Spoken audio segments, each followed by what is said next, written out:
जनवरी 2026 से एक नया साल स्टार्ट हुआ था। पूरी दुनिया ये सोच रही थी कि इस साल मार्केट्स बहुत अच्छे से परफॉर्म करेंगी, बहुत ज़्यादा ऊपर जाएंगी और ग्लोबल मार्केट सही में असली तरीके से ऊपर गई है और बहुत अच्छा रिटर्न अभी तक दिया है। कई इंडेसेस हैं जैसे कि आपका साउथ कोरिया है, कई आपका ताइवान है, ये इस साल डबल भी हुए हैं और बेसिकली पूरा साल भी नहीं निकला, आधा साल ही निकला है। बट इंडिया के साथ ना कहानी हमेशा अलग ही चलती है। इंडिया में क्या होता है कि आप पिछले 5 महीने के अंदर देखोगे, जनवरी से लेके मई के बीच में हुआ क्या है कि एफआईआईज होते हैं। एफआईआईज ने आपकी मार्केट से 2,30,000 करोड़ की सेलिंग कर दी है, वो अपना पैसे लेके निकल गए हैं। इससे हुआ क्या है कि इसी टाइम पे जो आपका डॉलर के अगेंस्ट आपकी आईएनआर चल रहा था, वो भी 84 से जाते जाते 96 97 का आपका लो तक चला गया था और वापस जाके अभी 94 95 के आसपास आ गया है। इसकी प्रॉब्लम्स बहुत सारी हैं और पूरा का पूरा जो सिस्टम है वही इसके अंदर प्रॉब्लम है, क्योंकि आप टैक्सेशन से ले लो, चाहे आप अपनी इकोनॉमी की ग्रोथ ले लो, चाहे अपनी इकोनॉमी के नंबर्स ले लो, सारा का सारा सिस्टम ही फ्लॉड है। इसलिए ऐसी इकोनॉमी में लोग इन्वेस्ट ही नहीं करना चाहते। अब आप बेसिकली एक क्लिप देखो। आप I would lose no opportunity to praise the Indian retail investors who have done brilliantly well in understanding the market and coming in with a bit of a risk element on board, still coming in.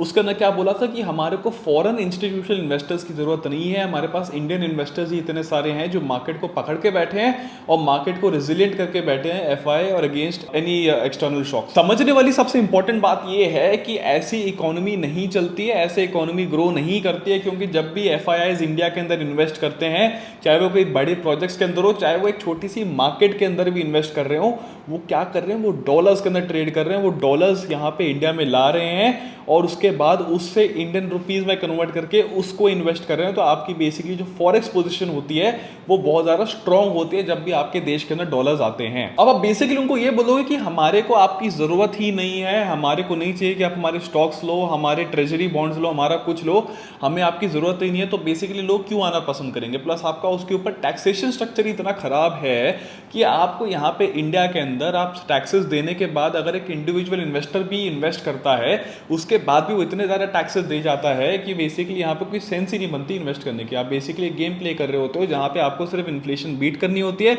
और आप जितना लोगों से index fund से ज़्यादा return लाओगे, उससे basically आपकी थोड़ी सी आप दूसरे लोगों से ज़्यादा अमीर हो जाओगे। अब एक और चीज़ याद रखो कि दिसंबर 2025 में जो एफआईआईज की होल्डिंग थी वो आपकी 826 बिलियन डॉलर्स की थी और यहाँ पे सिर्फ 3-4 महीने के अंदर, मतलब आप सोचो कि मार्च के एंड तक ही ये आपका 826 से लेके 660 बिलियन डॉलर्स तक आ गया था। इसका ये मतलब है 166 बिलियन डॉलर्स देश के बाहर चला गया था, वो भी ऐसे टाइम पे बिल्कुल जब वॉर स्टार्ट होने से पहले, जब आपको पता है कि क्रूड ऑयल आपको खरीदना था, क्रूड ऑयल आपका डबल प्राइस पे हो रहा था, आपको क्रूड ऑयल खरीदने के लिए भी बाहर डॉलर्स देने पड़ रहे थे। जिस टाइम पे आपको डॉलर्स की सबसे ज्यादा जरूरत थी, उसी टाइम पे आपके पास सबसे ज्यादा डॉलर्स आपके देश से बाहर गए, उससे बिल्कुल जस्ट पहले। अब लोग ये बोल सकते हैं कि इंडिया में इन्वेस्ट करने पे रिटर्न्स अच्छे हैं क्योंकि वो यहाँ पे सिर्फ प्री टैक्स रिटर्न देखते हैं।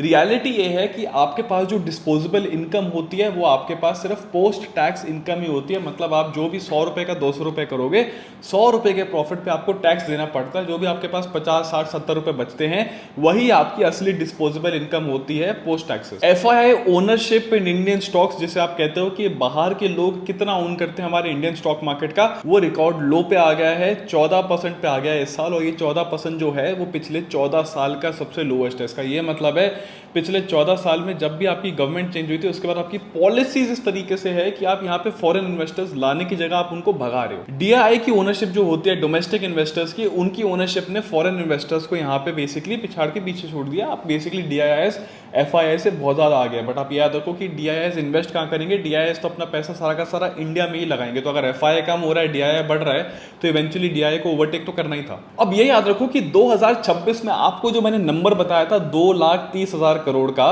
वो पूरे 2025 में जितने एफआई की सेलिंग हुई थी उससे ज्यादा है। इसका ये मतलब है पिछले जो पूरे साल में एफआई ने जितना बेचा था, आज इस साल सिर्फ 5 महीने के अंदर उस पूरी फिगर को सरपास कर चुके हैं। अब वॉर का बहाना आपको सब लोग देंगे। इसका ये मतलब है कि आपको बोलेंगे वॉर के चक्कर में हमारा क्रूड ऑयल बाहर से आता है, उसका प्राइस बढ़ गया, हमारे डॉलर ज्यादा जा रहे थे बाहर, इसलिए यूएस डॉलर की डिमांड आर्टिफिशियली बढ़ गई, रुपीस की डिमांड यहाँ पे गिर गई, इसलिए आपकी जो आईएनआर है वो डेप्रिशिएट हो गई। बट आप ये याद रखो कि ये सब एक बहाना है, क्योंकि होता क्या है, जब आपको दिखता है कि आपकी मार्केट ही परफॉर्म नहीं कर रही, प्लस आपकी करेंसी डेप्रिशिएट हो रही है, जो बंदा इंडिया में पैसा लाएगा उसने बोला कि मैं $1 देता हूँ, 80 रुपए पे यहाँ पे इन्वेस्ट करूंगा, ठीक है, उसको वो सेम चीज़ 95 रुपीज़ पे अगर वो वापस ले जा रहा है उसको कम डॉलर मिल रहा है। 95 रुपीज़ अगर वो ले जा रहा है तब उसको $1 मिल रहा है। यहाँ पे अगर रिटर्न आया नहीं तो हुआ क्या है कि आपको रिटर्न भी ग्लोबल मार्केट्स के हिसाब से नहीं आया, प्लस आपकी करेंसी भी इस तरीके से डिप्रिशिएट हुई है कि अगर आप यूएस डॉलर टर्म्स के अंदर देखोगे तो आपका रिटर्न बिल्कुल बहुत ही कम होता है, कई केसेस में नेगेटिव भी होता है, क्योंकि इसके अंदर जो है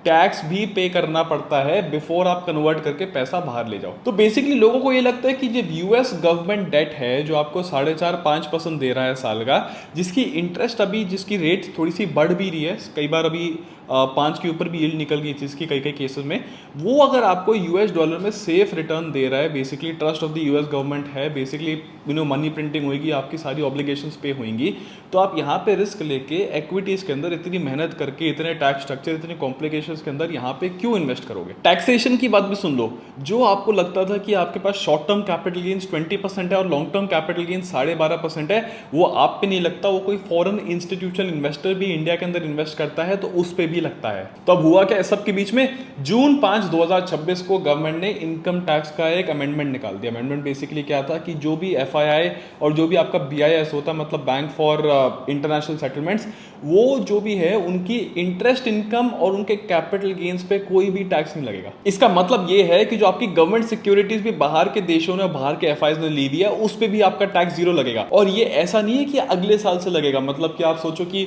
2027, 2028 या 2026 के एंड से लगेगा। इसको इन्होंने रेट्रोस्पेक्टिव कर दिया कि 1 अप्रैल 2026 से जो चीज है उस पर आपको टैक्स नहीं देना पड़ेगा। अगर आप एक एफआईआई हो, आप कैपिटल गेन्स कर रहे हो, उस पर भी टैक्स नहीं होगा। अगर आपके पास फिक्स्ड इनकम है, इंटरेस्ट आ रहा है, गवर्नमेंट बॉन्ड्स है, कुछ भी है, उसके अंदर भी आपका टैक्स नहीं लगेगा। और ये चीज उन लोगों के लिए रेट्रोस्पेक्टिव कर दी है, मतलब एफआईआईज हैं उनके लिए रेट्रोस्पेक्टिव है। 1 अप्रैल 2026 से आपको किस चीज पे भी टैक्स नहीं देना पड़ेगा। अब गवर्नमेंट इससे ये कहती है कि लॉन्ग टर्म कैपिटल आएगी, long term patient foreign investors आएंगे जो इंडिया की ग्रोथ स्टोरी के अंदर बिलीव करते हैं। बट यार रियलिटी का क्वेश्चन ये है कि इंडिया की ग्रोथ स्टोरी में एफआईआई से ज्यादा तो इंडियन इन्वेस्टर्स ही बिलीव करते हैं। उनको भी कुछ ऐसा बेनिफिट मिलना चाहिए कि हमारे भी टैक्स कट्स हो, हमारा भी सब कुछ हो हमारे लिए। आप याद रखो, जब भी इंडेक्सेशन हटा के वापस लाई गई थी और कुछ चीजें हुई थी, हमारे लिए काफी सारी चीजें रेट्रोस्पेक्टिव नहीं होती हैं। आपको वो जो चीज बेनिफिट मिलता है कि टैक्स कट भी होता है, वो आपकी इनकम टैक्स 1 साल बाद स्टार्ट होता है, new tax regime for example जब आया था। एफआईआईज के लिए आप रेगुलरली ये सब क्या कर सकते हो, रेट्रोस्पेक्टिवली कर सकते हो, पीछे से एडजस्ट कर सकते हो।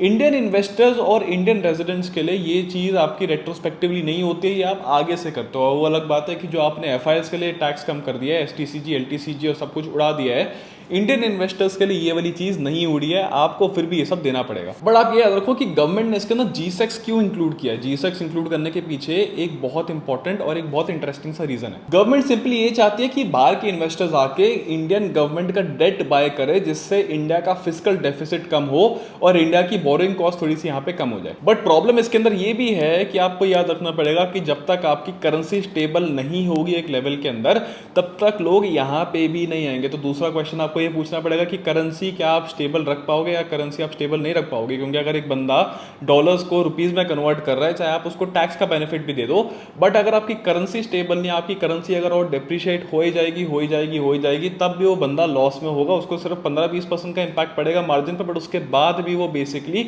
दूसरी जगहों पे उसका बेसिकली बेटर है रिटर्न। और तीसरी चीज ये याद रखो, आपको एक बहुत इंपॉर्टेंट क्वेश्चन पूछना है सरकार से। वो ये बेसिकली आपको ये पूछना है कि अगर आपने एफआईआईएस पे जो टैक्सेशन है उसको आपने हटा दिया है, जीसेक्स इन सब पे हटा दिया है, आपको ये पूछना पड़ेगा कि क्या ये वाला जो आपका loss of revenue of taxation हुआ है, इसका ये मतलब है कि आपको 100 रुपए टैक्स आता था, अब आपको 80 रुपए टैक्स आता है पूरे कलेक्टिवली, वो 20 रुपए का टैक्स आप कहां से कवर करोगे। वो 20 रुपए का टैक्स ये नहीं होना चाहिए कि आप जैसे middle class honest tax paying citizens पे वो बर्डन और आके रुक गया। एक ऐसे टाइम पे जब आपकी इकोनॉमी के अंदर इन्फ्लेशन बहुत ज़्यादा है, बेसिक चीज़ों का प्राइस बढ़ रहा है, आपकी सैलरीज इंक्रीज हो नहीं रही है, और उस वक्त सरकार आउट ऑफ नोवेयर आपके बेसिकली आपको कहे कि आपका आज से टैक्स ज़्यादा हो जाता है, जो जो चीज़ों पर टैक्स नहीं होता था उन चीज़ों पर भी टैक्स लगा दिया। बट यहाँ पे आपको एक चीज़ बहुत ज़्यादा अप्रिशिएट करनी पड़ेगी, वो ये है कि जो आपके इंडियन इन्वेस्टर्स हैं, जो आपके रिटेल इन्वेस्टर्स जो SIP कर रहे हैं, जो नॉर्मली अपने पैसे इन्वेस्ट कर रहे हैं, जो बेसिकली अपनी इनकम का कुछ पार्ट अपने फ्यूचर के लिए डाल रहे हैं, वो बहुत ज़्यादा इंपॉर्टेंट है। क्योंकि क्योंकि आप याद रखो कि आपने एक अच्छे लोअर लेवल पे अपनी लॉन्ग टर्म इन्वेस्टमेंट्स को क्रिएट किया है,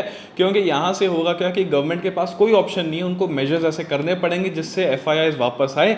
एफआईआईज यूजुअली जब वापस आएंगे उनको एक अच्छे लेवल पे प्राइस करना पड़ेगा। यूजुअली होगा क्या, लॉन्ग टर्म में आपकी मार्केट ऊपर जाएगी ही जाएगी, चाहे अभी जाए, 6 महीने बाद जाए, 1 साल बाद जाए, कभी ना कभी इसने जब भी होगा, चाहे लेट हो स्टार्ट या अर्ली हो, यहाँ पे आपकी मार्केट ऊपर ही जानी है। और यहाँ पे याद रखना कि आपकी जो इन्वेस्टमेंट्स हैं, जो आपने मार्केट को होल्ड किया है, वो वेस्ट नहीं है, वो बेसिकली एफआईआईज को चीप एग्जिट नहीं है। याद रखना कि अगर आप लॉन्ग टर्म किसी चीज़ में बिलीव करते हो, याद रखना कि आपकी वो चीज़ें सारी की सारी एक दिन जाके आपको उसका फल जरूर देंगी। अब हिस्ट्री आपको ये सिखाती है कि जब भी एक सर्टन टाइम के लिए एफआईआईज का बहुत लंबा आउटफ्लो होता है, काफ़ी टाइम के लिए, उसके बाद एफआईआईज वापस आते हैं, इनफ्लोज होते हैं, और इनफ्लोज चाहे स्टार्टिंग में कम होते हैं बट इनफ्लोज एक टाइम पे जाके यहाँ पे बढ़ ही जाते हैं। उस टाइम तक होता है हमेशा डीआई थोड़ा सा सपोर्ट करती है, इवन तो आज की डेट में डीआई बहुत ज़्यादा सपोर्ट कर रही है, बट यहाँ पे होगा क्या कि डीआई का कल को रोल थोड़ा सा आसान हो जाएगा। डीआई को इनपुट यहाँ पे पैसा बहुत मिलता है हर महीने लगाने के लिए, वो तो लगता ही रहेगा, बट बेसिकली मार्केट के डायनामिक्स चेंज हो गए। आप ये समझो मार्केट डायनामिक्स इस तरीके से हो गए कि अब बहुत ज़्यादा रिटेल इन्वेस्टर और रिटेल पार्टिसिपेशन भी है जो मार्केट के अंदर पैसा डाल रहा है, जो पहले यहाँ पे नहीं होता था, क्योंकि पहले डीआई का शेयर बहुत कम होता था इंडिया में, एफआईआई का शेयर बहुत ज़्यादा होता था। ये जितना कॉम्प्लेक्स टॉपिक लगता है उतना कॉम्प्लेक्स एक्चुअली में है नहीं। यहाँ पे आपको ये समझना पड़ेगा कि एफआईआई अपना इंटरेस्ट देख रहा है, अपना प्रॉफिट देख रहा है, यहाँ पे गवर्नमेंट भी अपना इंटरेस्ट देख रही है, अपना प्रॉफिट देख रही है कि उसकी जो बोरोइंग की कॉस्ट है वो कम कैसे होगी। यहाँ पे आपको भी अपना प्रॉफिट देखना सीखना पड़ेगा, आपको भी ये समझना पड़ेगा कि आपका जो इंटरेस्ट है आप उसी के लिए रिस्पॉन्सिबल हो। तो यहाँ पे न्यूज़ में जब भी एक हेडलाइन आती है कि एफआईआईज इनफ्लो हो गया, एफआईआईज आउटफ्लो हो गया, ये सब देख के ज़्यादा घबराने की बात नहीं होती, आपको डीपर स्टोरी देखनी होती है कि एक्चुअली में रियलिटी क्या है और एक्चुअली में हो क्या रहा है, उसको ऑफसेट हो रहा है, नहीं हो रहा है, क्या चीज़ हो रही है, क्योंकि स्टोरी बहुत ज़्यादा हमेशा डीप होती है। ऐसी और वीडियोस के लिए चैनल को सब्सक्राइब कर लेना, वीडियो अच्छी लगी तो इसको लाइक कर लेना और अपने बहुत सारे दोस्तों के साथ शेयर कर लेना। इसके साथ मैं आपको मिलता हूँ अगली वीडियो में। Bye bye, take care.